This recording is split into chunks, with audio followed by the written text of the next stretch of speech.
Ever wondered how is it to go biking to Malaga in August?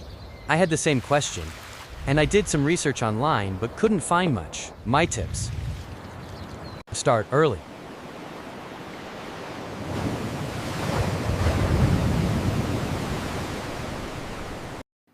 Check for the weather predictions. You should look at the hourly weather. I took this trip in 2026 and I found the temperatures fine. I made sure that I prepared my bike the day before.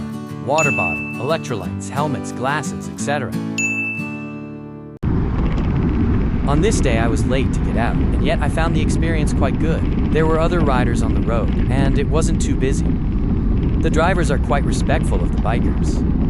There are dedicated bike lanes all over the city, but I found them more suitable to scooters, and they require some strange turns and side switching. I preferred to stay on the road with the cars, as far as it was practical.